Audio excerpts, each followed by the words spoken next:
And here we go, episode number 92. Welcome back. So glad to have you here with me. I am Dr. David Hopkins, humanities professor, your host and guide in pursuit of intellectual freedom. Here we are working our way through a genre of text known as wisdom literature. And when we started this journey looking at ancient tribal traditions and myth around, about 3000 BCE, some of the ideas and the morals seem pretty rock solid, or should I say even simple, straightforward, or single-faceted. But now we've made it to the Greeks, the birthplace of Western philosophy, and the philosophies and perspectives are getting more complex, more nuanced as society is getting more complex and sophisticated with international trade routes. We're starting to see the emergence of large urban centers. But today, we stay in classical Greece, and today we're looking at the Sophists. I know many of you may not be familiar with the Sophists, and you may be thinking, I have no idea what you're talking about or who these people are, but I promise you by the end of this podcast, you're going to have a firm understanding of who they were and their significance in our modern society and our culture wars being waged today. Specifically, one could argue that the Sophists laid the groundwork for moral relativism that has definitely made a comeback in our postmodern world today. But before we get there, let's just recap how to maximize this experience of you and I discussing wisdom literature in the podcast. I know that these topics, they're not light, fluffy, or easily digested sometimes. So here's what I recommend. Of course, for those just grabbing this podcast from Apple, Spotify, Google Podcasts, or wherever you can, of course, just listening in and that's fine and it's appreciated. But, by the way, side note, I want to give a little shout out to Frankfurt, Germany. Wow. For some reason, I'm getting quite a fair amount of attention there. So if you're one of those people listening in from Germany, thank you so much for listening in. It's cool to have people listening in from around the world. You know, as a college professor, each semester, I have roughly 150, maybe 250 students in my classes each semester, from online to the traditional classroom. But this podcasting thing, having it reach out and be heard literally across the globe in all 50 states, it still just blows my mind. So thank you so much for listening in. But back to how to maximize your experience. So yeah, you can just listen in and that's cool. But if you go to the show notes, I include a hyperlink to the Intellectual Freedom Substack page. And here you can follow along the readings that I'm literally talking about each and every week. So you can study for free right along with me by subscribing to that Substack page, because here's what I do. I read one chapter from the book, Reading in Ethics, Moral Wisdom, Past and Present. So on that Substack page, you can see that book. You can see where you can get a hold of one. It's just one short chapter each week, literally, is what I'm basing these podcasts off of. And so from the readings, I kind of sift through that chapter. I consider the details of what are presented in the book, and then I basically discuss something that really resonates with me. If something stands out as important, relevant, or just downright interesting, I dive into that topic. Sometimes it'll be multiple ideas, as you've seen, sometimes just one or two things. But on the Substack page, I provide links to free, besides just the book I'm reading from, I provide some links to some free, high quality, high credible source documents that you can read online. And again, it's 100% free. So if you don't want to read the exact book that I'm studying from, and you can buy it at any Barnes & Noble or buy it on Amazon or wherever you can get it, I do encourage you, if you enjoy this study, to go ahead and subscribe, because once you subscribe to that page, you'll have access to be able to email me any questions, ideas, comments you have directly. So I'd love to have you join that way.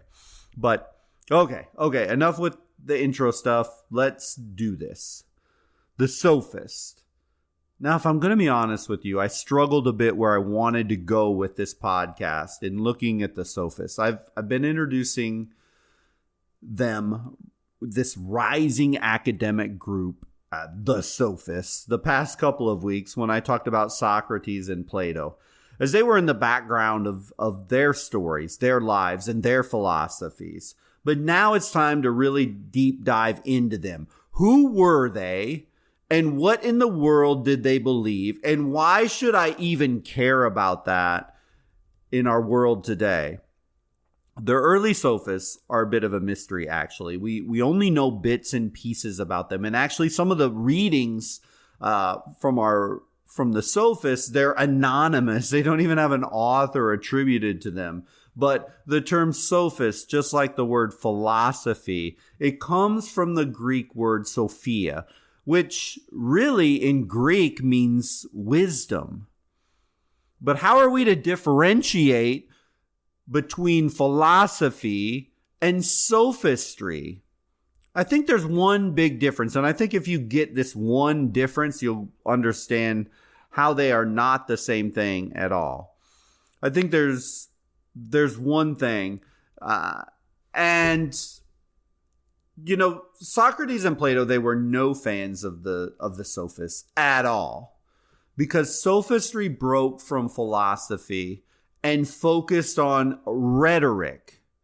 Now you might be thinking, okay, so what? What's the difference between philosophy and rhetoric? Now we got philosophy, sophistry, and we got philosophy and rhetoric. And so the sophists were into rhetoric, but what's rhetoric? Well, rhetoric is the art of debate in real simple terms. The focus was in rhetoric is to convince somebody of your stance. This naturally introduces the idea of winning and losing the second we talk about debate. The early Greek philosophers hated this idea. They found the idea of philosophical dialogue being some sort of a football game where one person wins and another person loses as low class, bush league. Quite frankly, sort of an egotistical arrogance.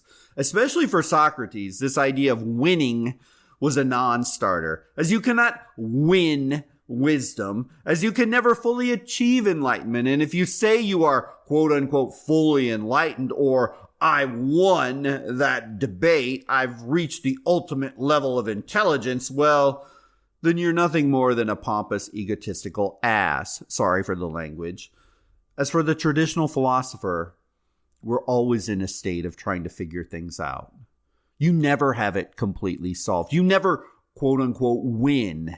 Whereas in rhetoric, you line up combatants, most commonly two combatants. They verbally battle to convince a group, usually, that they are right and the other is wrong. This introduces ego. This introduces vanity. This introduces manipulation. You get the point. Now, I should stop right here for a moment. What most people know of debates are what we see in politics today. I actually podcasted after one of the Trump-Biden debates, and the sophists would have been appalled. They would have been disgusted and embarrassed at the tactics these two presidential candidates put forth in the last election. The two old, crusty, egotistical fools that were yelling over each other, name-calling, and all other manner of buffoonery. What we see from politicians today is not debate. It is not rhetoric. It's a political clown show. So please don't confuse debate or rhetoric like we see from our modern politicians with the art and the science of debate that the sophists taught and focused on.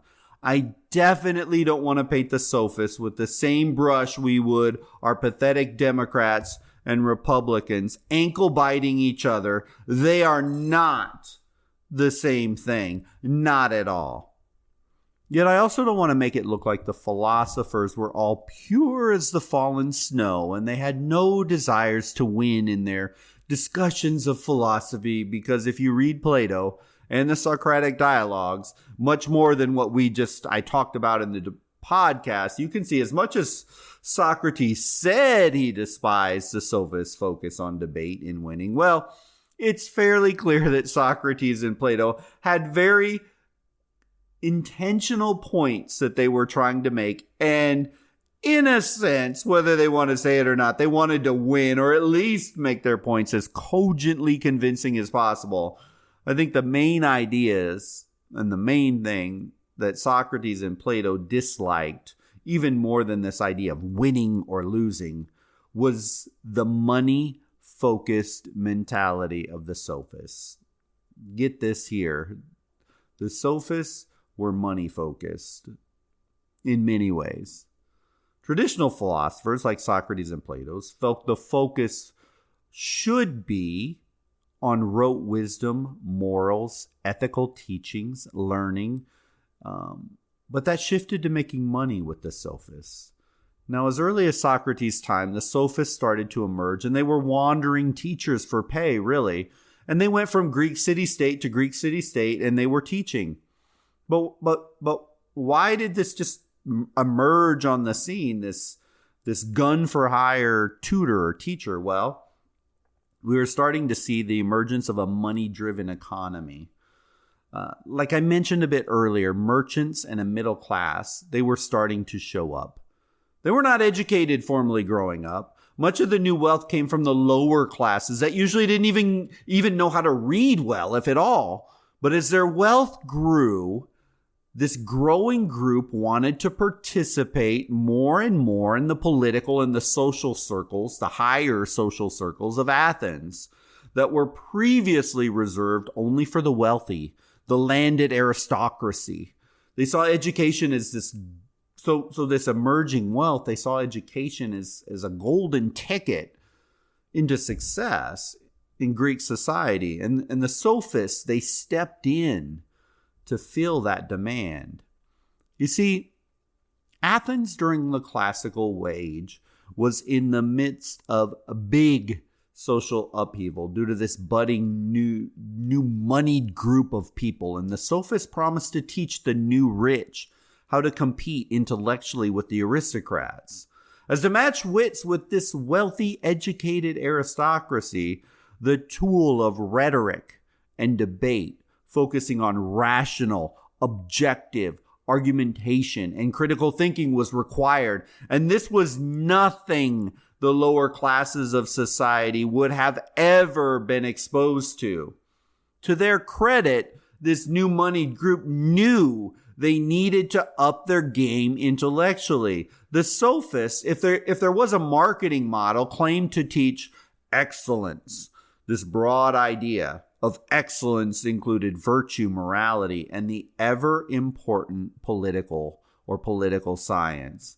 The Sophists claimed with their education, they could then not only survive the landmines of the landed aristocracy, but they could come to debate, discuss, interact, and fit in with them, if not downright take positions of power in government.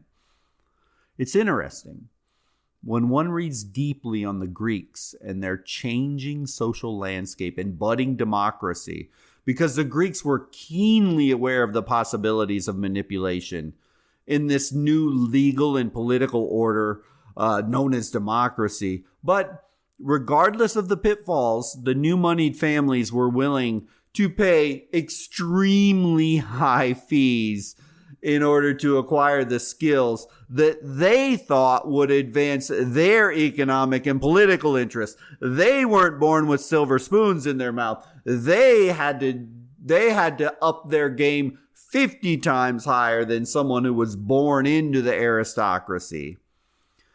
See here, this focus on education, not with the goal of obtaining wisdom and knowledge to live an ethical and virtuous life, but rather this new moneyed group wanted an education for financial reasons and advance their goals for political power and influence.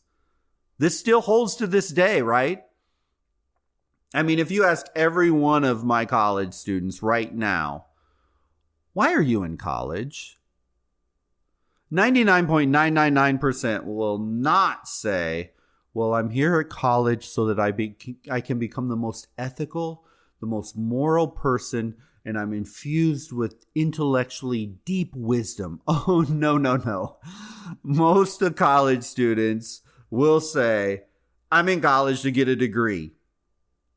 This degree will allow me to get a job that will allow me to make money, preferably big money. So that's the mindset of our college students today, pretty much without fail, with some minor exceptions. But so sophistry, really, if you think about it, started the idea that education equaled economic opportunity.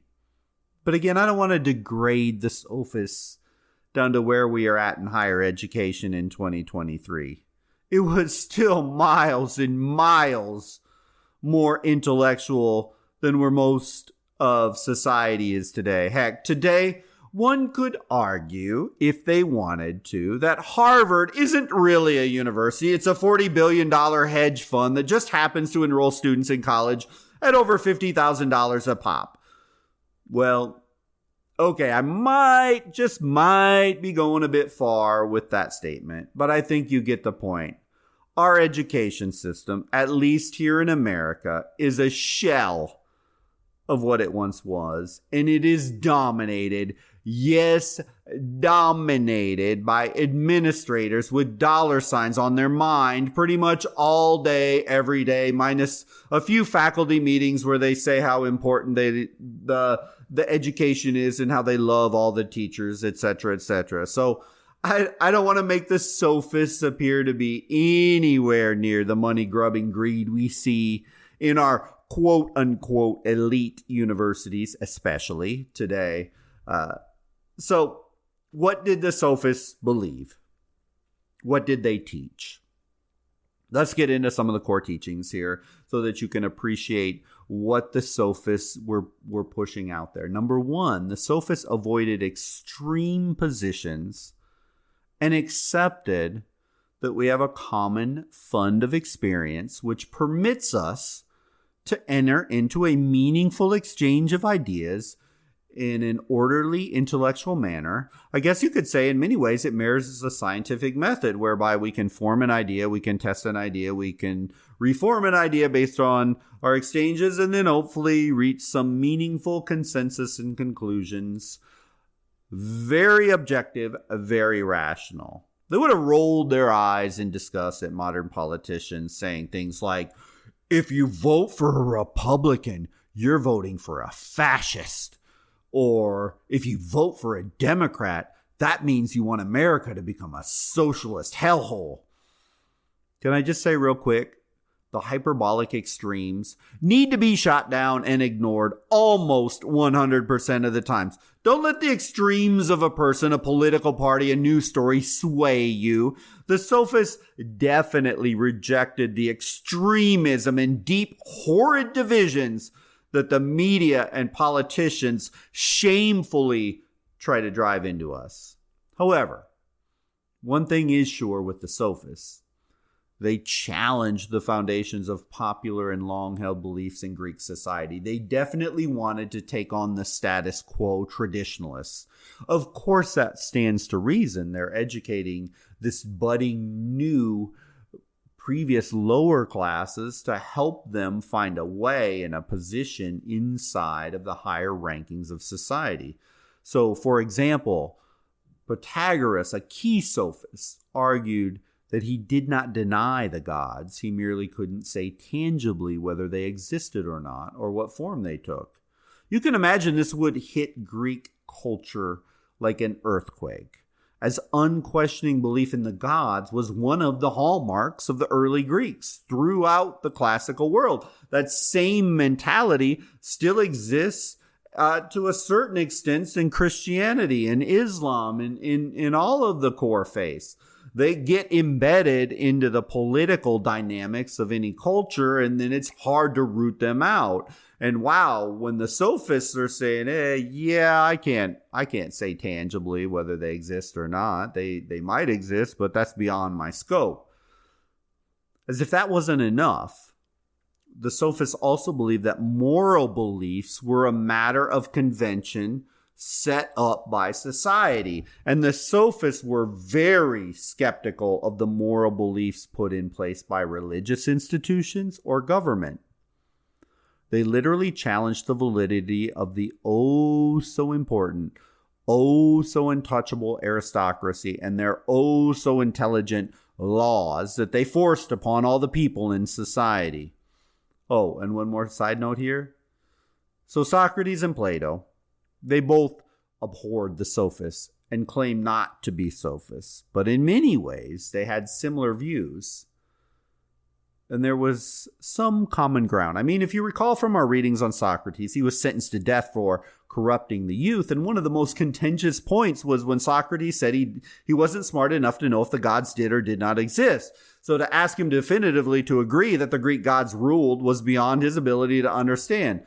Boy, that sounds very, very much like the Sophists, right? Does it not? But as we always see in history and movements, there's bleed over. A bit of copying ideas, and changes happen slowly. And the Sophists just took the idea of Socrates, slowly melded their own version of relativism to another level than Socrates ever did. So I think what Socrates, and especially Plato, had the biggest problem with was not the idea of relativism, which I'm going to be talking about here in a minute, or this idea that moral codes, they're not 100% infallible across cultures. But the fact was that Plato and Socrates saw the Sophists as teachers in a self-interested pursuit of power, money, and kind of an anything-goes morality. That was not either Plato, nor was it Socrates. So Socrates would surely be interested in considering and even probably having some empathy towards a lot of the teachings of the Sophists, but a lot of it comes down to a financial issue. So with that stage set, I think the one idea I want to focus on today with the Sophists, and just one reading that's so relevant today, is this idea the Sophists pushed about moral relativism. And I bet you have heard this term. So what am I talking about if you haven't? And when I say moral relativism, well, in very simple terms, it is this idea that all societies should accept each other's differing moral values because there are no universal principles. I think it's best described from the text. This comes from what I'm going to read for you now, comes from an anonymous author in a very short work called Twofolds or Contrasting Arguments, or a snippet from this short work. This document was written roughly around 425 BCE. It comes from an anonymous author. We don't know who wrote it, but it perfectly shows the problems of humans having rigid, strict moral dogma.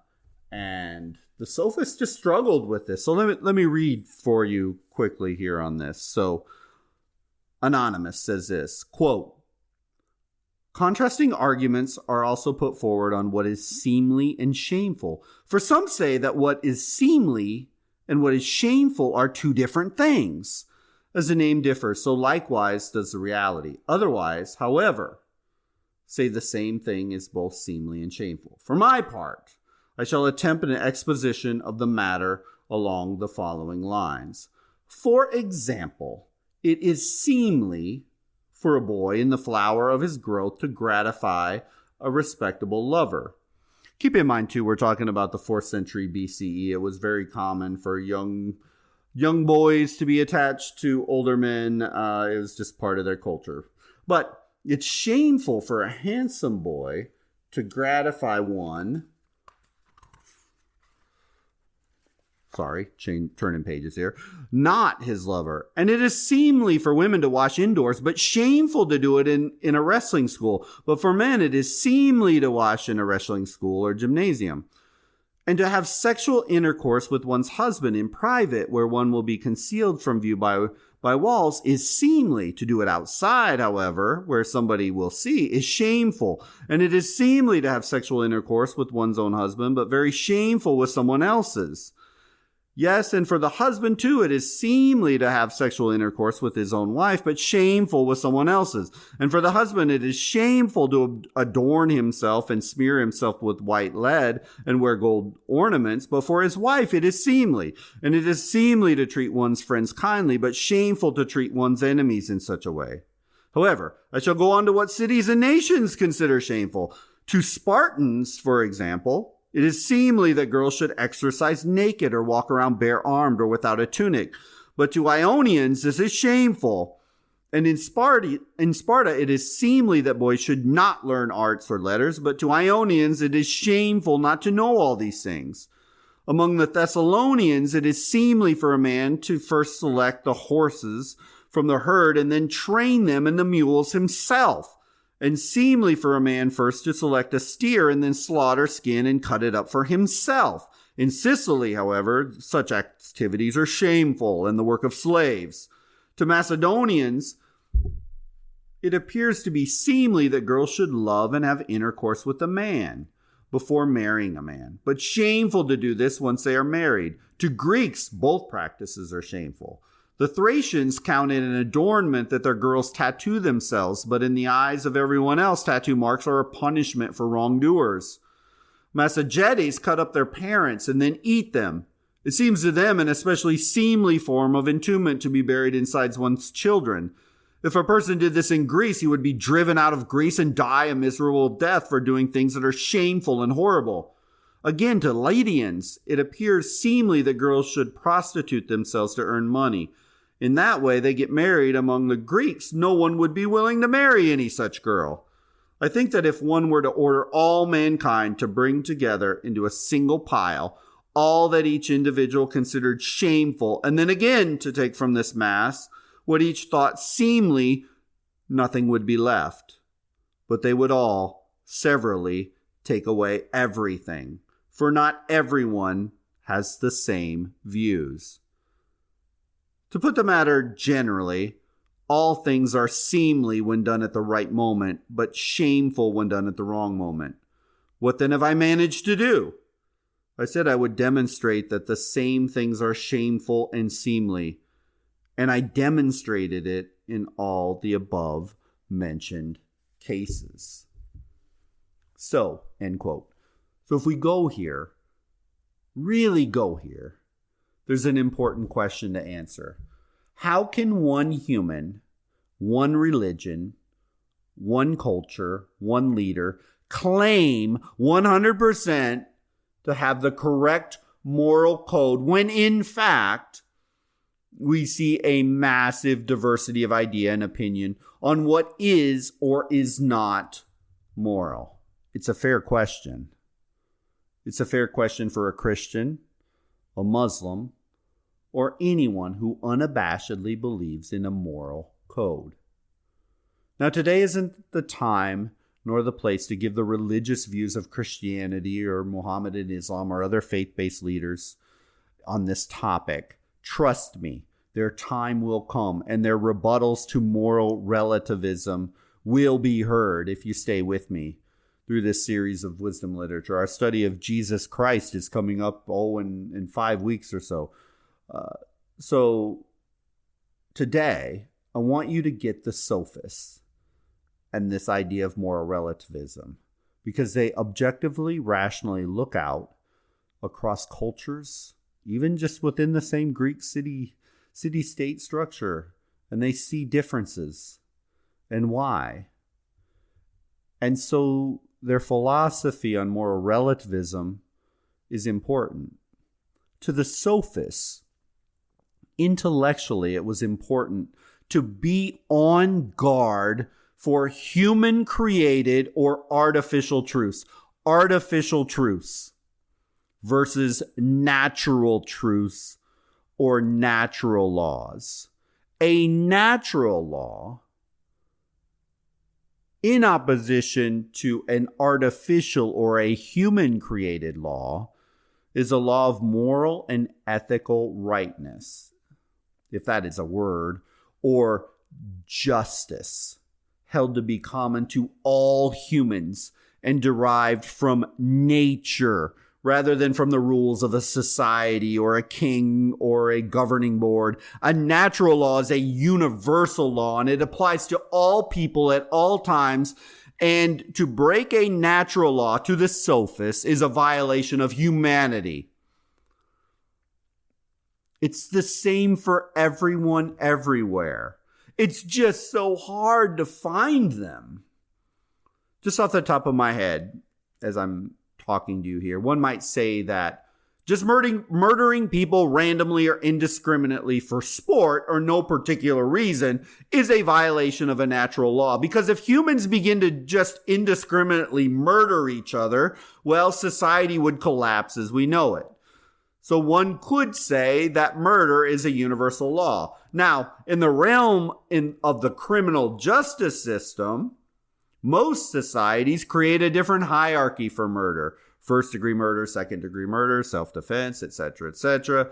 So I'm not talking about that. What I'm saying is murder, indiscriminate, random, everybody kill each other just if they feel like it for no apparent purpose, is frowned upon in nearly every society. One could argue, possibly, that falls into the realm of a natural law.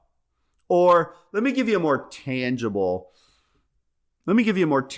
modern example of a difference between an artificial or a relative truth versus a natural law by looking at America.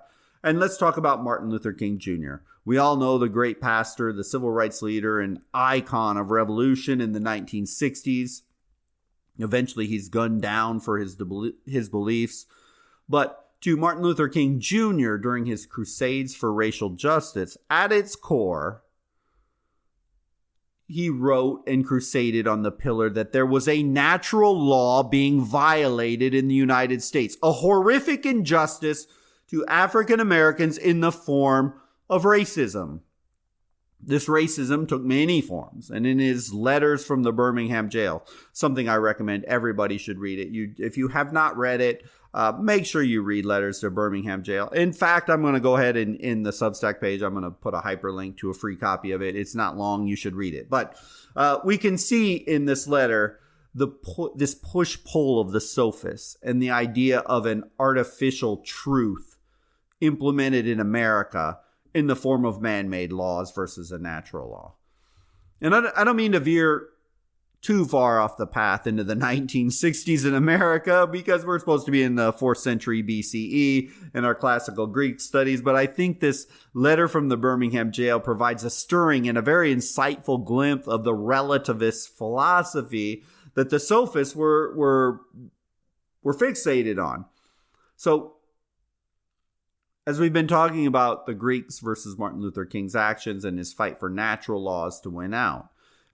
So Martin Luther King, in the letter, there's a paragraph, a couple haunting paragraphs actually, on the pains felt by the victims of racial discrimination in America. And King addresses one of the main worries of the Alabama clergymen. During all this upheaval, as Martin Luther King's getting more and more powerful and he's stirring up larger and larger crowds, a lot of the traditional clergymen were like, whoa, is this actually a good idea, what we're seeing here? And so this moral struggle and argument was a problem for some of the clergymen and watching King's social activism. And they had this question for Martin Luther King: how can it be moral to obey some laws, but then you're going to turn around and break other laws? It's a great question that only a great mind like Martin Luther King Jr. would probably invest time to go deep into and understanding it. And King justifies his willingness to participate in civil disobedience by an appeal to natural law. He actually cites St. Augustine, and we'll eventually get to him too as we work our way through this through our wisdom literature. But St. Augustine had this conviction that an unjust law is not a law at all. Now that sounds good in theory, but this statement immediately raises the question: well then, Reverend King, how do we know which laws are just and when it's okay to revolt? The answer for King was actually very simple. And he said this, quote, "A just law is a man-made code that squares with the moral law or the law of God." Get this here, as this is the crux of a natural law. Any law, for instance, that undermines human dignity does not square with the law of God, and it cannot be a natural law. Therefore, it is unjust and it should be disobeyed and destroyed. It's interesting in our readings from the Sophists, Antiphon, in his work Truth from around 430 BCE, basically says the same thing, minus, of course, the Christian iconography. And he argues this, quote, "It is not possible to overcome natural laws. And in essence, if you disobey a natural law, eventually nature will right the wrongs if the person does not right the wrong." So like any true natural law theorist, King goes on to explain his movement and mentality. And he says an unjust law is a human law that is not rooted in eternal law and natural law. This eternal law is the rational pattern of the universe, which consists in God's divine reason. Humans, as finite beings, cannot fully grasp these laws, but they can participate in this divine reason. And it is this participation that is termed natural law. To quote St. Thomas, natural law is that by which each man understands what is good and what is evil. So when man-made laws suppress, control, or build up hierarchical powers for one group's wealth and power, this is not a natural law. It is a deceitful manipulation of man-made power in politics, and these types of laws should be rejected. Heck, even our preamble to the Constitution speaks of these natural laws that we need to follow them, and as a defense for the colonists to revolt against the British Empire. Yet, as with so many things in philosophy, the Sophists, they never can nail down definitively where, how can one actually conceive of the will of God. Heck, the Sophists couldn't even argue that they could definitively say there was actually, the gods were actually the actual gods that the Greeks had in place. Or from an atheistic perspective, go there, the deepest human truths in all of us. I mean, how do you get there that could connect all human beings? And all of us, I mean, we all wrestle with this problem of what is good and what is evil. Sure, it isn't like dinner conversation, but it's important. And getting the entirety of humanity to agree on what is or is not a natural law, as we saw from the end of the readings of the Sophists, said, it's so hard to get there. This natural law versus the bad artificial man-made laws. It's extremely complicated and it's extremely hard. For King, in his situation, the idea that blacks can't drink from the same drinking fountain, they can't go to certain restaurants, they can't get an education in universities or hold certain jobs or vote is completely and utterly unacceptable. That's a man-made law by racists and people digging in to hold power and authority over others. These discriminatory laws are not natural laws. They are artificial laws with any credibility. And they surely had no biblical perspective, and thus they needed to be dismantled. I think you now probably get the point between the man-made law versus the natural law. So the Sophists, they introduced this idea of relativism, and it pervades society today. When we think of our culture wars, they've taken on a very moral relativism approach, and in many ways to an extreme. One of the most controversial ways is in the transgender debate. Some argue that if you declare yourself to be a man or a woman, then society has to affirm that decision without question.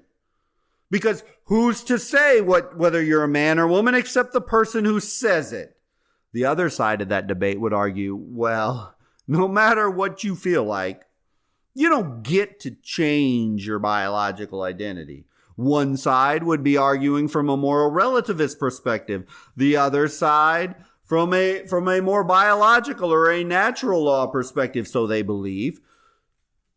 Which you think is which? Well, I mean, that's for you to grapple with on your own. I'm not here to convince you of one or the other's view or vice versa. Am I being evasive? Well, maybe, but I can't solve these deep-seated issues for you. That is for you and your mind and intellect and religion, if you are religious, to dig into for yourself. Just know that, well, like most things in life, it's complicated. And it isn't a good idea to just rotely dismiss one side or the other on a number of issues, including this transgender issue, without investing the time and energy to truly and deeply understand them, or at the bare minimum to approach the side you don't agree with some humility. I mean, maybe that's a start.